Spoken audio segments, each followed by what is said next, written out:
Hello and welcome back to another episode of Sitar Gurukul. On the last class, we have discussed about the second portion or the manja of the new vilambit tintal composition that we are learning. In today's class, we're not going to learn the antara because a very popular style is to play the sthai or the first part and manja the second part together, and then building up your composition through various techniques that we are going to learn in the forthcoming classes. And then when you have achieved a certain speed, you start to improvise and then show the antara, which unlocks the sa. More on this later. So today I'm going to start teaching you or showing you how to build on your composition. So the composition is one thing, and then you need enough materials to play on your composition, because the composition is nothing much but a set of lines that give you a home to return to after everything that you have shown. So it's also sometimes it's the home that the simplest way to say it is the home. It's something that you return to after conquering everything else.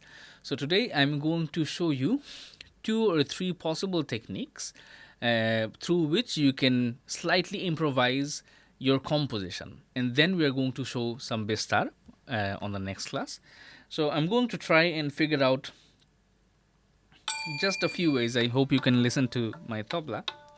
So what you're going to see maestros do is they're going to play the original composition, and then they're going to do simple tiny variations here and there to beautify or to show mastery or to musically enhance the composition. So I'm going to show you the actual way or the skeleton of the composition that we've been learning so far, and then I'm going to show you a few techniques to beautify, starting from the 12, 11, 12.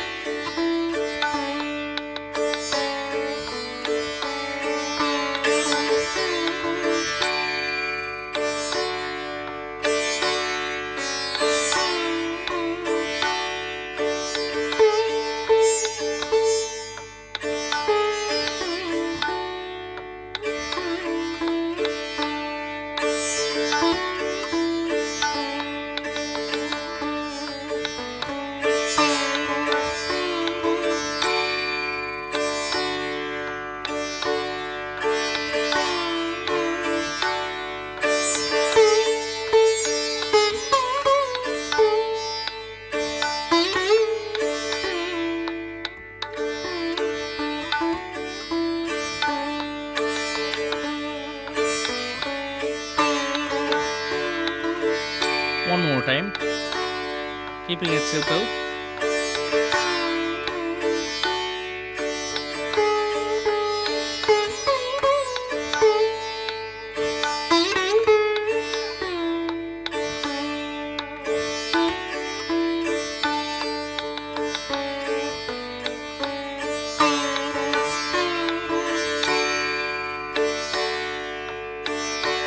One more.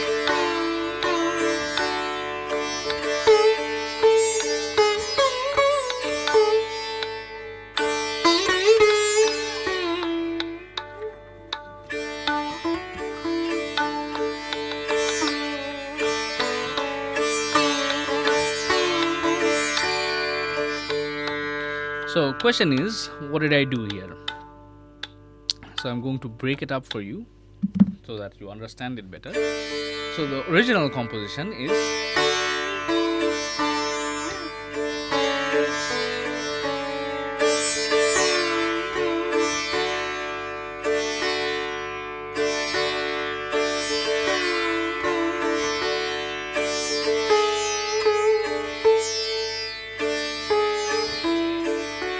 so this part is where I improvise. So instead of my de ga, I played my da ni da pa.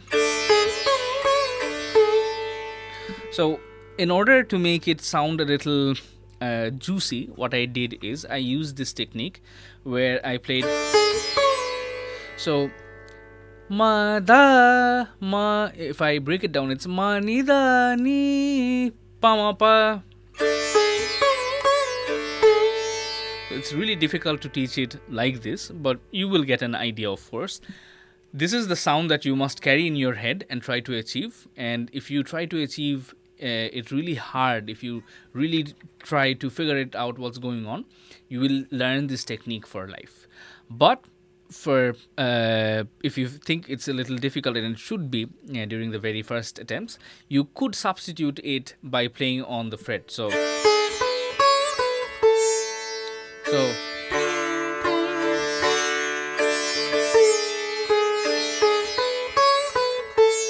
and then over there I played re ga ma pa. So there are actually three different ways you could play the re ga ma pa. You could play re ga ma pa, so index on re, middle finger on ga, and then ma pa. So, or you could also play,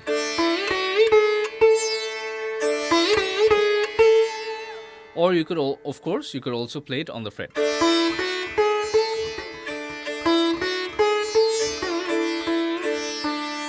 So one more time.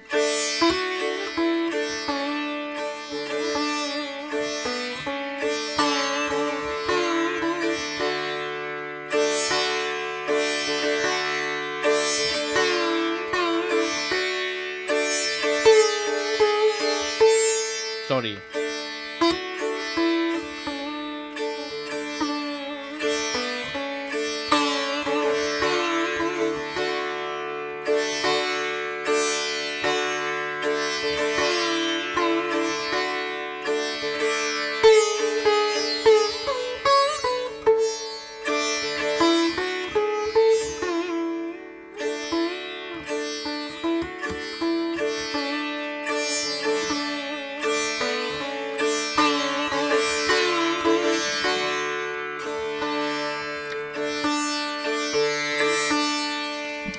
So that is a very simple way. I think I'm not going to show you another technique right now, because variations, it will require just a little bit of time for you to really understand what's going on. Keeping the same timing, the timing, I'm sure it's already implanted in your head, so you won't miss. But as soon as you start playing your first variation of the composition, can get very, very confusing. So I'm going to play it one more time with the tabla, and I want you to count 1, 2, 3 with me. So 1, 2, 3, 4, 5, 6, 7. Don't stop. 8, 9, 10, 11.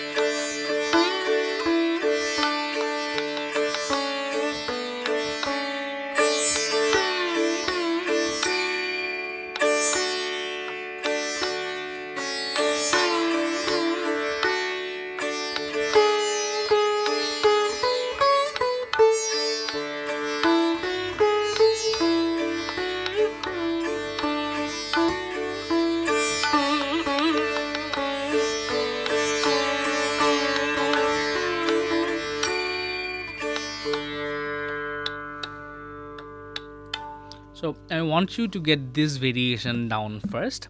On the next class, I'm going to show you 2 or more variations, and then after that, I'm going to show you what to do next. So till you get that down, I'm going to sign off today, promising you to bring more variations on the next episode. Till then, take care. Bye bye. Happy Dias.